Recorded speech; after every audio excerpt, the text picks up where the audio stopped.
In with the SPLM-IO position on the implementation of the roadmap. He has highlighted that we met as a party, the highest organ, executive organ, which is the political bureau, met on the 13th February 2024 here in Juba, in which we evaluated the roadmap. And we consulted reports from the different mechanisms that is tasked to implement the peace agreement. And these mechanisms are the RGMEC, which is the monitoring body, the NCAC, which is the law review body, the SDSRB, which is involved with the designing the strategic policy of the security sector, the CITISAM VM, which is the ceasefire monitoring body, the JDB, which is overseeing the unification of the forces and the entire security arrangement, the JMCC, also overseeing the cantonments of forces, the JTSC, overseeing the training and the unification of forces, the SSM, overseeing the entire security sector, the security arrangements for the transitional period, and the DDR. We also consulted reports from the members of the SPLM-IO assigned in the Artigon, both in the executive and also in the legislature, at the national level and also at the state level. And the following were our findings. One, on the objectives of the roadmap. You remember the roadmap when the 3-year transitional period ended, we had to search our souls as parties in order to chart way forward with the peace process. At the time, we were faced with the two scenarios. Either the country crashes, where the implementation of the peace agreement was outstanding with a lot of pending tasks, or we improvise for a roadmap which can help the parties and also the country to proceed with the implementation of the pending task. Indeed, the roadmap was signed by the parties. And for the last 2 years, we are now in the final year, and we are left with 9 months actually, apparently. So this roadmap, we recall that the extension of the 24 months period of the RRCs was necessary to end the transitional period peacefully and democratically by 22nd February 2025 in order to usher in a new political dispensation in the country. We have been having transitional periods since 2005. Even the constitution that we have now is a transitional constitution. I know you will realize later others want to hold elections without constitution on the basis of the transitional constitution. Something which is contradicting the concept of the revitalized peace agreement and also the concept of the roadmap. We underscore the fact that the following fundamental milestones in the implementation of the RRCs have been achieved, including establishment of the major institutions of Artigon at the national, state, and local government levels. The ongoing security arrangements implementation, including the permanent ceasefire. The permanent ceasefire is largely holding. We want to attest to that. Cantonment of forces is ongoing.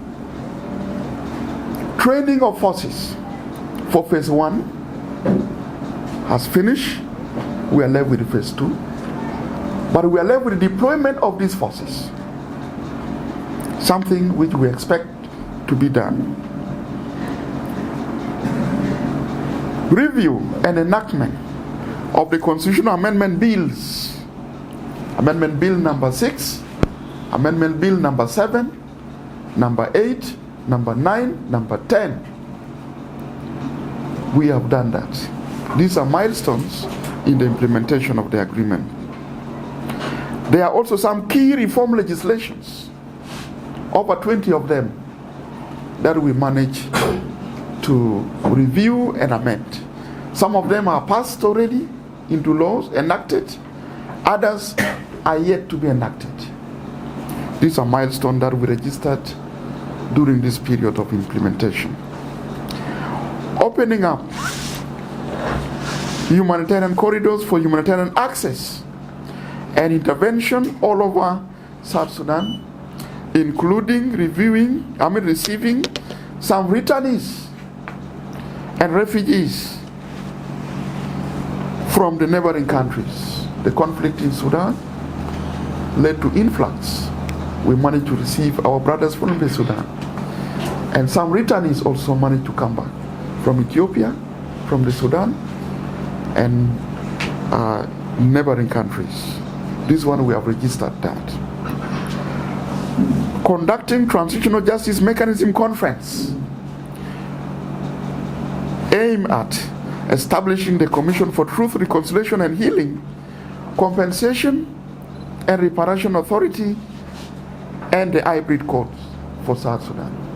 This conference was done, and it now lays the basis for the establishment of the transitional justice mechanisms, including Truth, Reconciliation and Healing, Compensation and Reparation Authority, and the hybrid court. We expect this to be done. F. Reviving the oil production in JPOC and SPOC oil fields, especially in Unity State. Prior to 2018 revitalized peace agreement, the oil in these two areas, like Tarjath and Unity State, was closed down because of the war. But in Khartoum, we reached an agreement on this pertinent matter, and we decided to revive the oil production, which pushed back the production of oil per day. We have been reported in Parliament that the production per day stands at 170,000 barrels per day. And this is a milestone during the implementation of the revitalized peace agreement.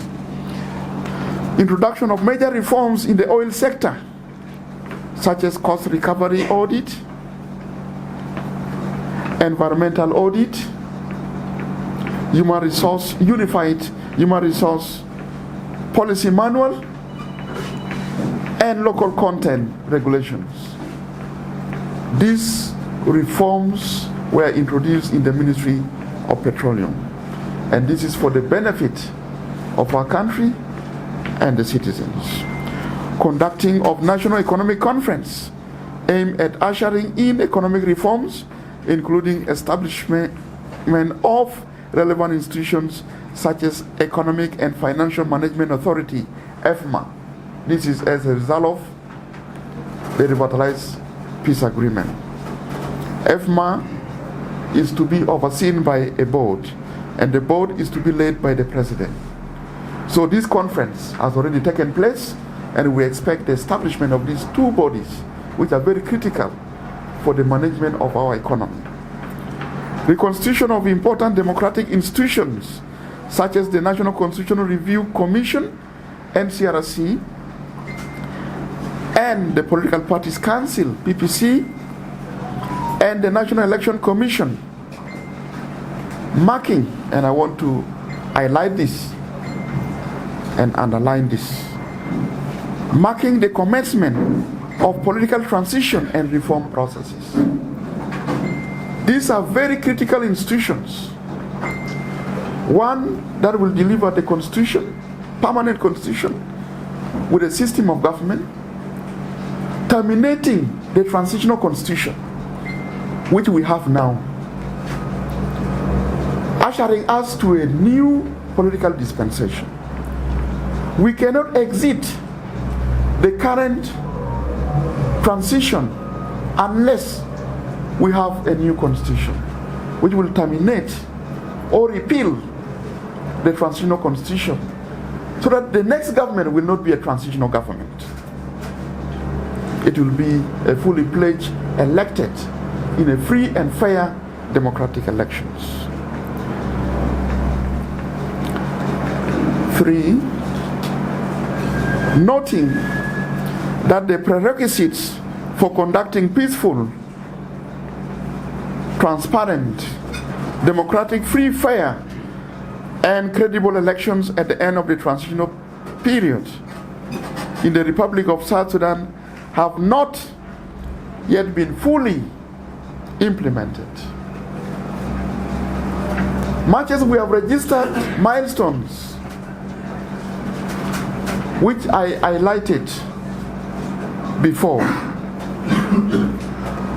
we are also now noting on a very serious note that the prerequisite for conducting elections are still wanting, and they are part of the agreement.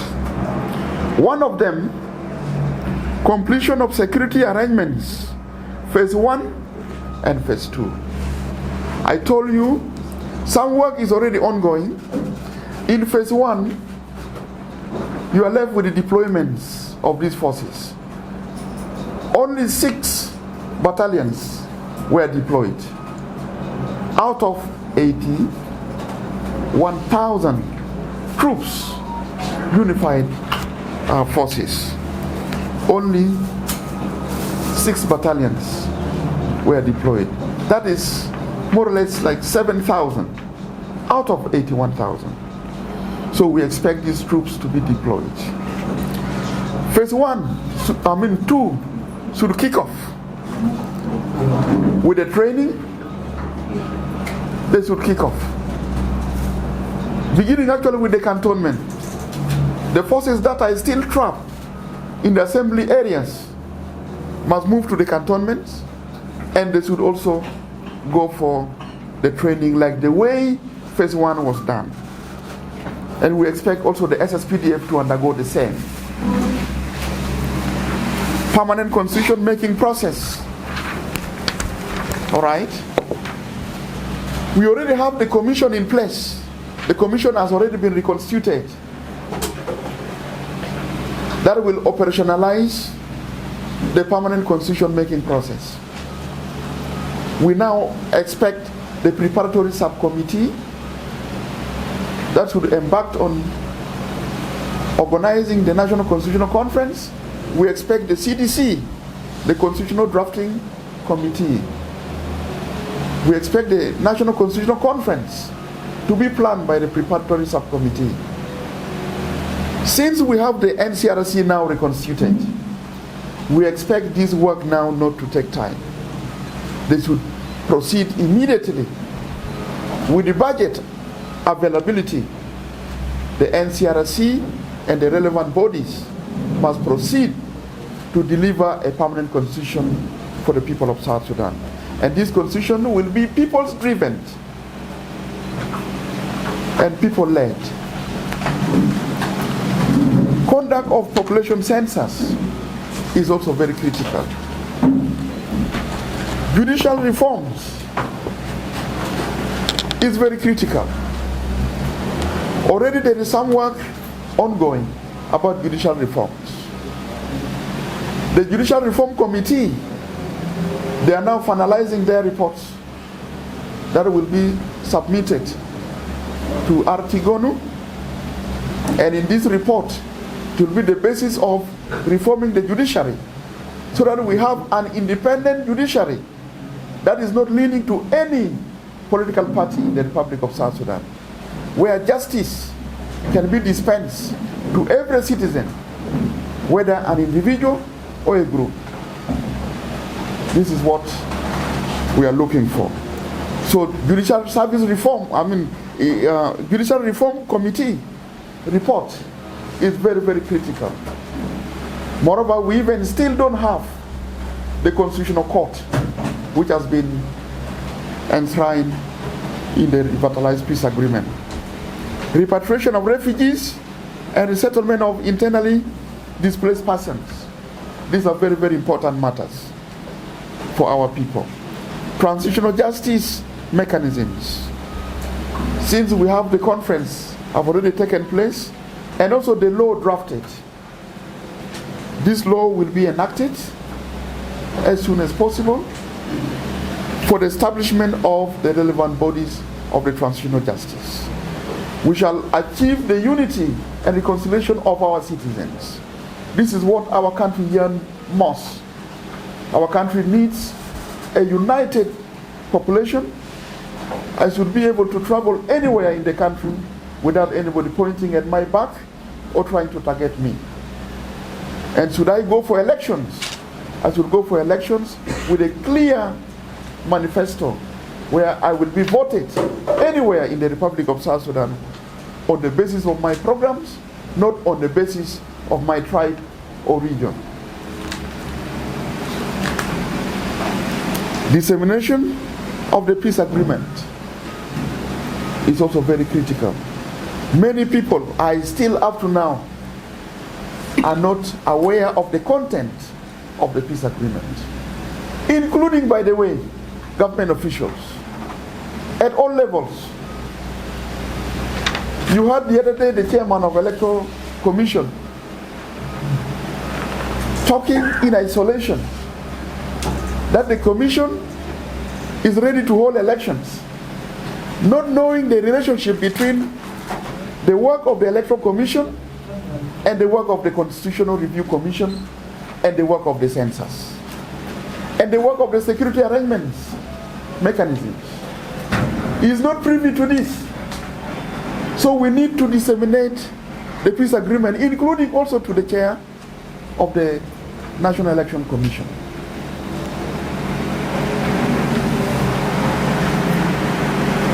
Pre-election activities is very, very key. We cannot be talking about elections and not conducting the pre-election activities.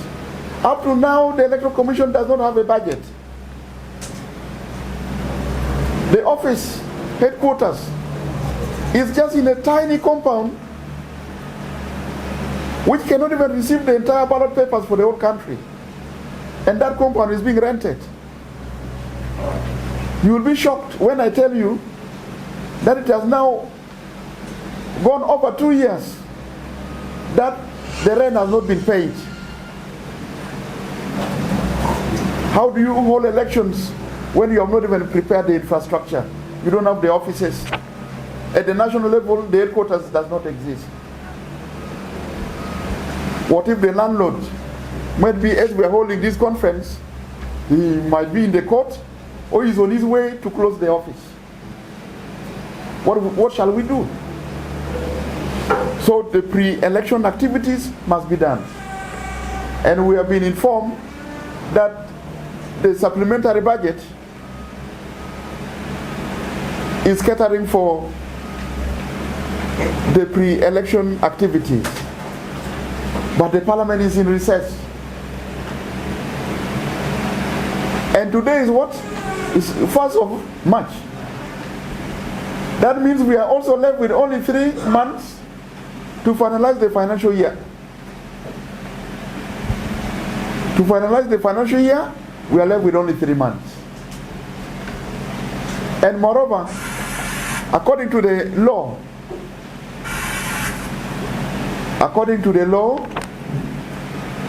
the actual function of the budget ends 2 months prior to the end of the financial year. That means by April next month, we are supposed to be working on the new budget for 2024-2025 financial year. Look at this complication.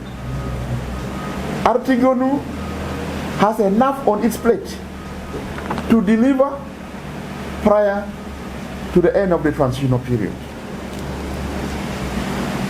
Political and civic space. We have been reiterating this. I'm sure you know it, because even you, the journalists, are suffering from it. The human rights activists are suffering from it. Others are in exile. Our chairman and commander-in-chief is not free to move. You cannot hold your birthday party without getting permission from the national security. And worst of all, the National Security Amendment Bill has installed in the parliament. Why? Because there are those who want to retain two sections, Section 54 and Section 55, so that they can use the excessive force to clamp down on the civil liberties and the political space in the Republic of South Sudan. This must be worked on. And these are prerequisites for elections. All I have highlighted are the prerequisites for conducting free, fair, and credible elections. Reiterating that the implementation of the RRCs is the only viable means to end political violence. We are now talking of relative peace. It is not absolute peace. What South Sudan is looking for is durable, sustainable peace. We cannot transit on the basis of relative peace if we don't unify the army, the forces, the police, and the rest. What if a lunatic decides to trigger a war? The country will plunge back into conflict. That's why we want all the forces to be unified. So political violence and the cycle of political transitions in the country, as the RRCs addresses the root causes of the conflict and provides a federal system of governance that undertakes transformative reforms in a multi-party democracy. This is the objective of the RRCs. And the roadmap does not depart from this. The roadmap actually is to facilitate the achievement of this objective of the RRCs. For you and me to be in peace in this country, where the graduates on the street can have the jobs, the employments, the economy can leave money in your pockets and your bank account. You can send your kids to school and also be able to travel around the world. Now look at us, we are confined in the Republic of South Sudan. You cannot even get a ticket to go and look for goods and services around the world or even in the region. We are trapped in our own country. Cognizant that the RRCs is to lay the foundation for a united, peaceful, and prosperous society based on constitutionalism, justice, equality, respect for human rights, and the rule of law, for South Sudan to emerge as a viable state capable of protecting and serving its citizens. Killings in this country. Somebody says it's not a Quran nor a Bible, but we have accepted to live with the agreement, and we will always stand with the agreement because we know what it means to the ordinary citizens of our country. Lack of political space and civil liberties manifested by continuous obstruction of other parties from freely assembling and holding public meetings and rallies. I've elaborated on this. Maybe another example you may need is when there was a reception for Dr. Lamakol to receive him by SOA. The gathering was scattered. Even when one of the vice presidents for service cluster was to attend, they scattered the gathering. This is just a reception where people are going to eat and drink. They even don't want that.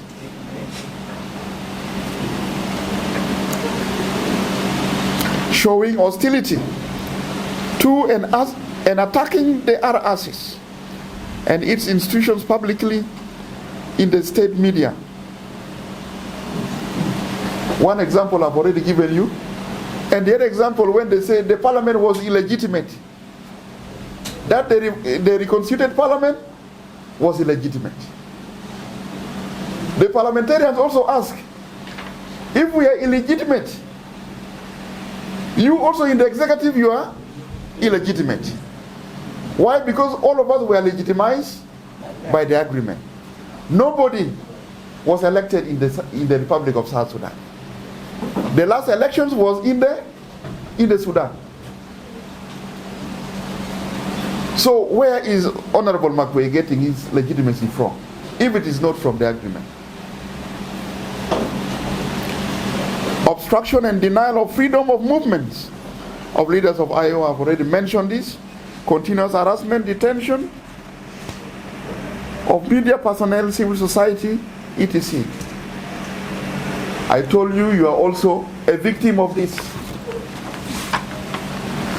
Encouraging and incentivizing military defections and receiving the defectors officially at the SPLM-IO party headquarters. You have seen this one all over the place.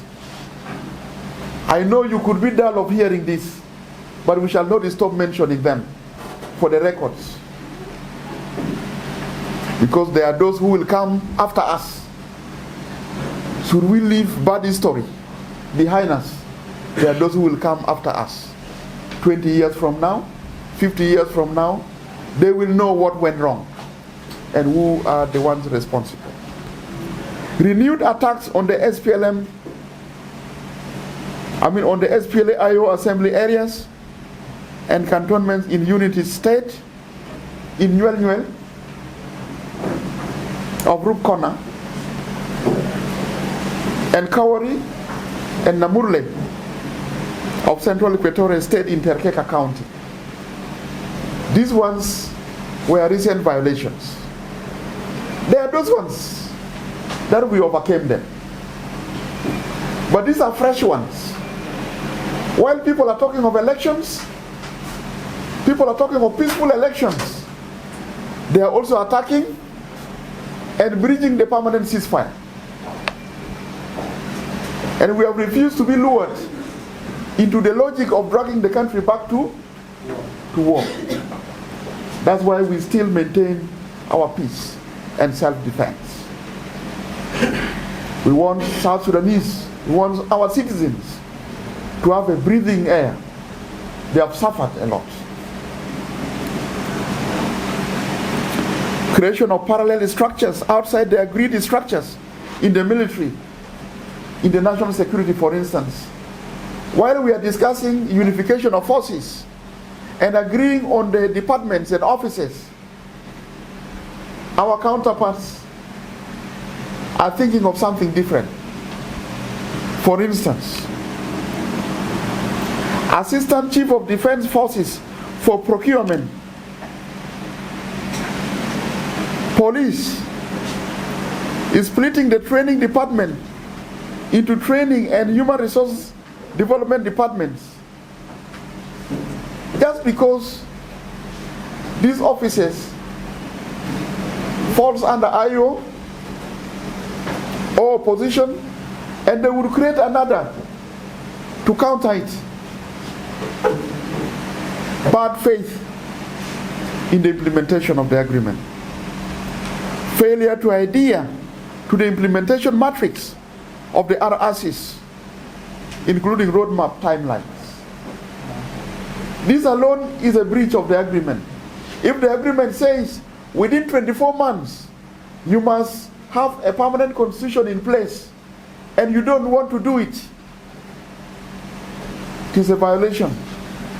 And this is what we are talking about. They are failing to adhere to all this. Refusal to pass the National Security Act 2014 Amendment Bill. I've already talked about it. Ladies and gentlemen, the status of the peace implementation is very clear. Now you have the picture. There are a number of activities that are pending in all the chapters. Chapter 1, 2, 3, 4, 5, 6. They are pending. I'm not going to read all of them, since you are going to have the copies of this, and you have also could have read already our position papers. But I would like to go towards the conclusion.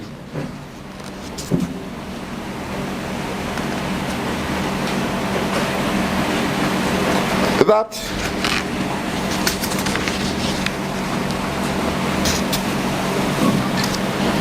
there are other matters of national concern that we as a party are also very concerned about.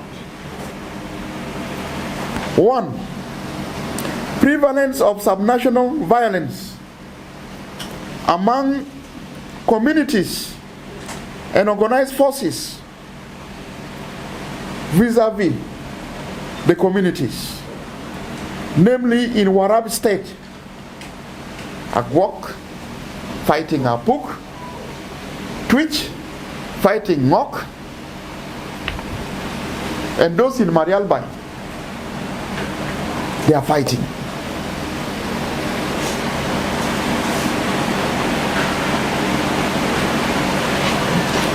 Abyei administrative area over the last few months have experienced some of the worst violence. And moreover, this is a special administrative areas between us and the Sudan. We are yet to resolve its status. Western Barakazal, the Jur River, there is restlessness. Pibur administrative areas, Jongole State. You have been following this. Upper Nile State, especially in the eastern Upper Nile, areas of Maiwood.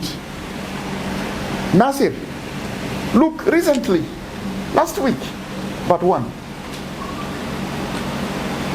fighting between the youth and the National Army. The National Army shot and murdered 2 members of the youth and wounded the 3rd, which provoked the youth to revenge and fighting ensued. These are the subnational violence, some of which involves the army and the citizens. And it appears to be rampant all over the country. Eastern Equatoria, in Budi, Kafoita the other day, Western Equatoria, you had some declaration of fronts in Western Equatoria.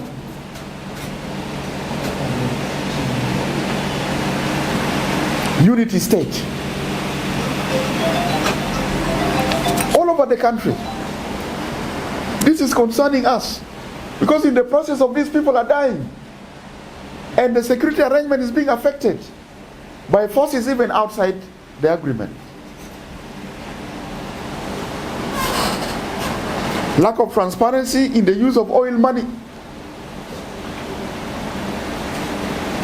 Now there is economic free fall. There is economic free fall. Inflation is to the sky. Lack of dollar. The SSP has lost value completely. And as a party, we still actually project even worst case scenario. I don't want to tell you that might be we will begin carrying SSP in bags and sacks because it has lost value. Might be for you to buy a bread, you need a bag to carry the money so that you can go and buy a loaf of bread. And we are not also hearing any effective policy guidelines from the Ministry of Finance and also from the central bank to address this matter. This will affect the peace process, including the conduct of elections.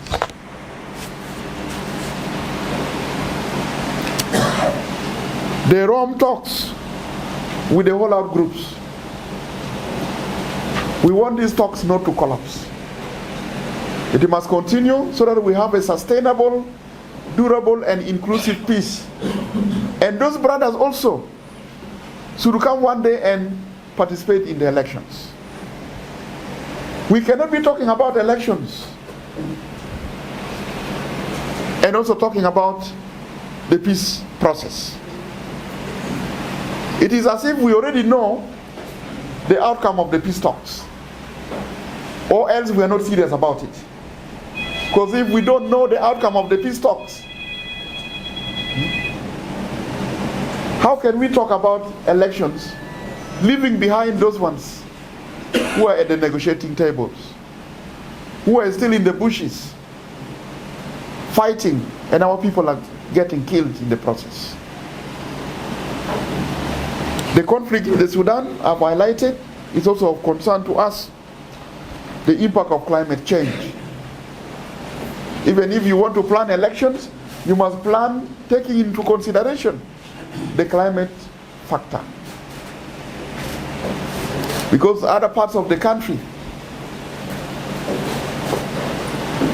there is no good all-weather road, especially in Upper Nile. You cannot drive during rainy season. You'll have to use river transport. That means even Electoral Commission must improvise, either air transport or river transport. And all these activities are not there. They are not planning for it. There is need, therefore, to discuss these foregoing issues as they affect the peace implementation and the conduct of elections in the Republic of South Sudan. The way forward, in light of the above, the timelines for critical tasks that are prerequisites to the conduct of elections are as follows. And these timelines, they are not just our creation. We went through the original matrix of the agreement. We also evaluated the work that has already so far been done. For instance, in the constitution making process and so on. And we came up with a conclusion that the activity A requires this time. Activity this requires this time. We have already read that some of you concluded on your own that IO is asking for 2 years. We have not yet declared that, but we have gone through the timeline of the agreement and said, based on our evaluation, based on the work done and the work not done, this activity requires this, this activity requires this. And for those who said they are ready for elections in 2024 December 22nd, unless they tell us the miracles of achieving all these pending tasks within the remaining period,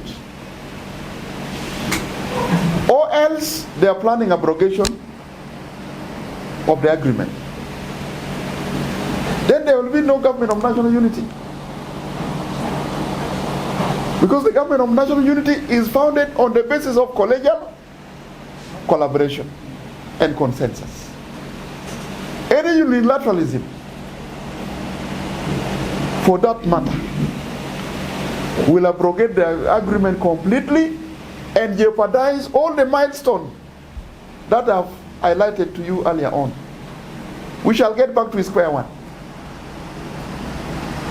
So follow with me that on the way forward, A, completion of security arrangements, phase 1 and phase 2, to be completed within 8 months. You remember the original timeline of the pre-transitional period, where most of the activities, including security arrangements, were to be completed within 8 months. We are looking at, okay, we have opened the cantonments, we have done some trainings, we are left with the deployments of still the larger part of phase 1 forces. That means we are still left with enough work under security arrangements. Phase 1, only 6 battalions deployed out of 81,000 troops. That's why we say, okay, within 8 months, the original time frame. Permanent constitution making process to be completed within 24 months. The original time frame was 24 months. But now we have seen the NCRC that is tasked with this purpose is already in place. We said we welcome this. This is a very good development. But now the actual activities must begin. Give the NCRC budget so that it can proceed and deliver the constitution. Conduct of population census within 16 months. Judicial reforms within 8 months, including establishing the Constitutional Court, reviewing the current status of the, of course it's coming with the Reform Committee reports. Actually the judiciary of the Republic of South Sudan should be overhauled. You cannot have a Chief Justice who is a member of a political party. The other day you look at him, he was in WOW, endorsing a candidate for the elections. Should we then go for elections and have dispute over elections? Who do we petition? This same man who is in red?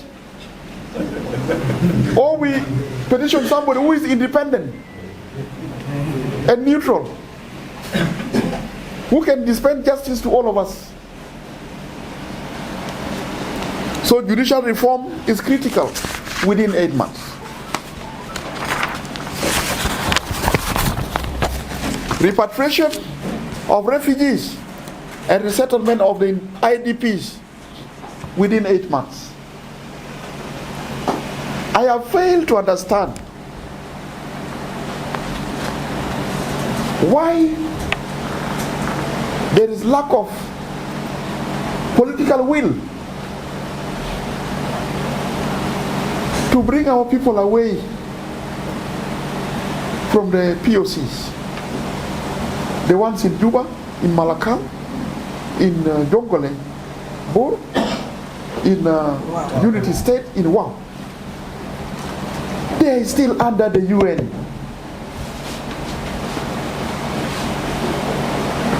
And we are an independent country. And we have a government.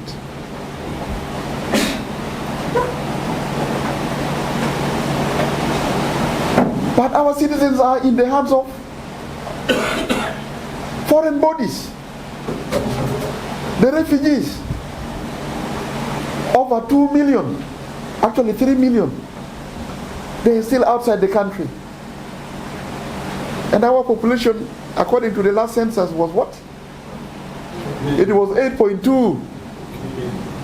But then we say no, we should be 12 million. But out of the 8.2, over 3 million are in diaspora.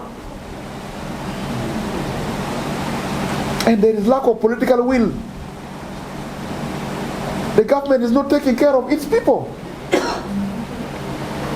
getting them out from this condition in POCs.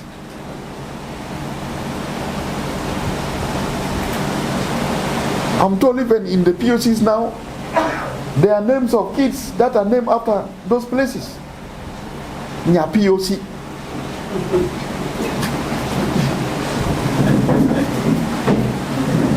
You have Nya Kampala, because our people are in diaspora.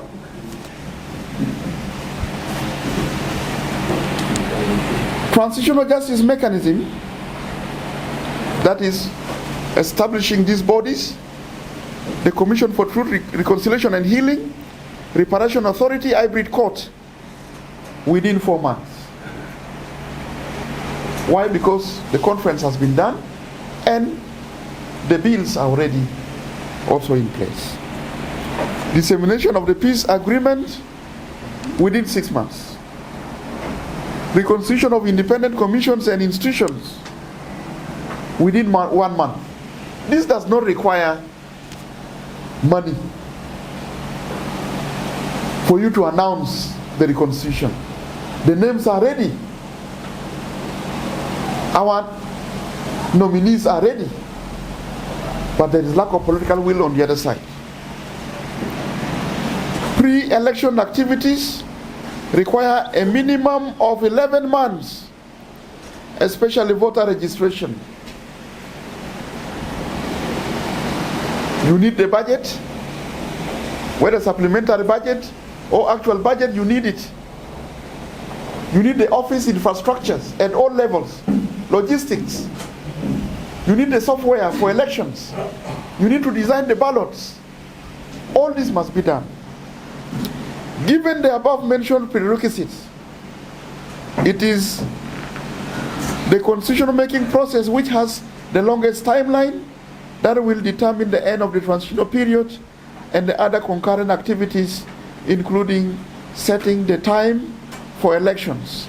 In the light of this, it is imperative that the parties to the agreement must dialogue among themselves in order to chart the way forward to allow for the implementation of these critical activities that are extremely important for peaceful and democratic end of the transitional period.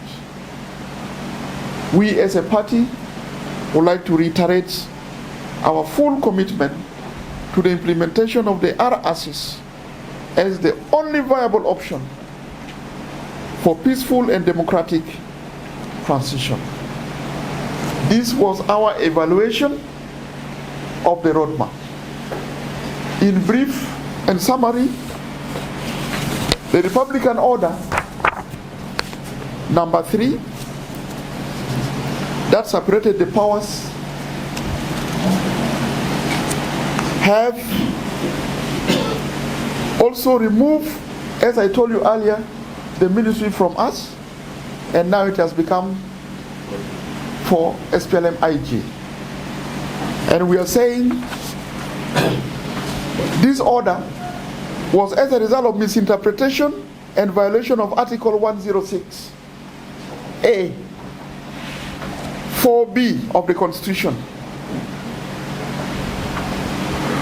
And by the way, the order also cited this article, but left out very fundamental subclause: consultation and agreement.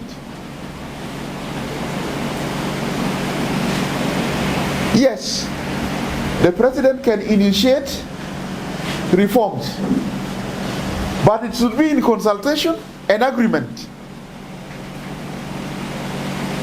of the first vice president and other vice presidents. And in this particular case, the ministry which was allocated to SPLM-IO, the first vice president should have been consulted, and him also agreeing to what was to be done. But it has not taken place. The order violated the agreement, Article 1.9 4.3, because there was no consultation and there was no agreement. The order is also a violation of Article 1.9.1 of the agreement, which says the Artigonu is founded on the premise that there shall be collegial collaboration in decision making and continuous consultation within the presidency between the president, the first vice president, and the 4 vice presidents. This has not taken place.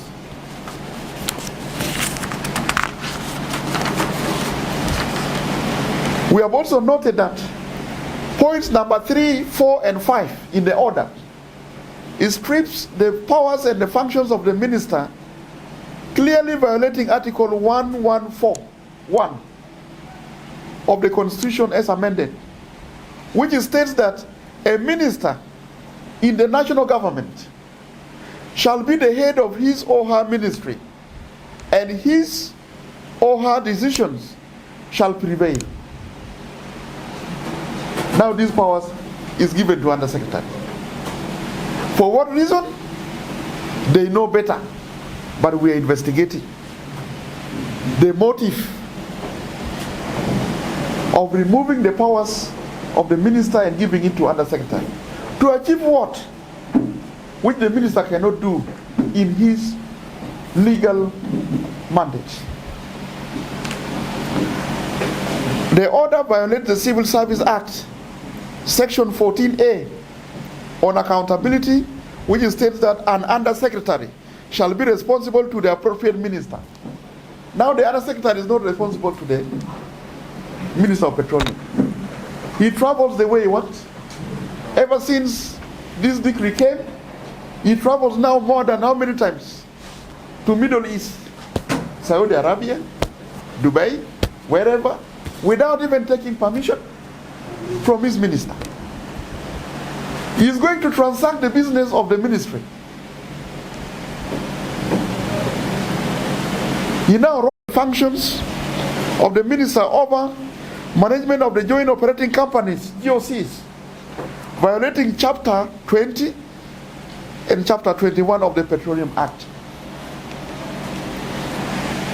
The order violates Articles 34, 35 of the Exploration and Production Sharing Agreement, EPSAS, between the government of the Republic of South Sudan and the joint operating companies on work programs, budgets, and approval procedures and transportation system, respectively. The order violated the construction obligations in EPSAS and the subsequent amendment thereto. The only legitimate representative of the government of South Sudan, of the Republic of South Sudan, and mark these two. The government of South Sudan is one thing, the Republic of South Sudan is another thing. The representative is the Minister of Petroleum. He can negotiate with foreign governments on any matter as directed by the government and the Republic. And those governments will take him as the legitimate representative of his country, but not a civil servant who is not accountable to the parliament, who is not a member of the Council of Ministers. If he negotiates an agreement now in Dubai, for instance, or Saudi Arabia, will he come and report in the Council of Ministers? He's not a member. He cannot even come to the parliament and report, because that one is not the procedure in the conduct of business.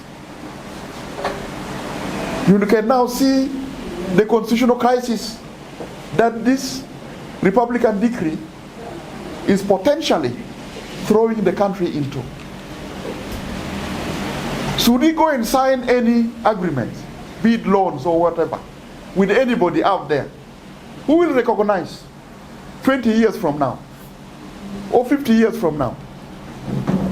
Our children may not recognize this, but if it is the minister who was the member of Council of Ministers of the time, who was sanctioned by the parliament at the time, then our children may recognize those undertakings.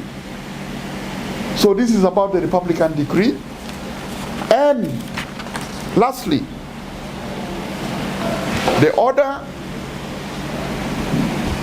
will jeopardize the reforms. All right? Will jeopardize the reforms by the minister, namely the cost recovery audit, the environmental audit, the unified human resource policy manual, the implementation of local content regulations.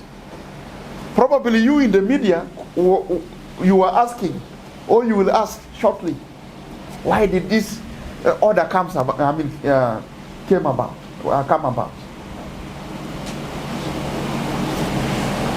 The elephants in the room are this. There are people resisting reforms in the Ministry of Petroleum. Some of them are even the GOCs. Like the Unified Human Resource Policy Manual. The GOCs has been resisting it. And we have also observed them colluding with some South Sudanese who are benefiting from their tables.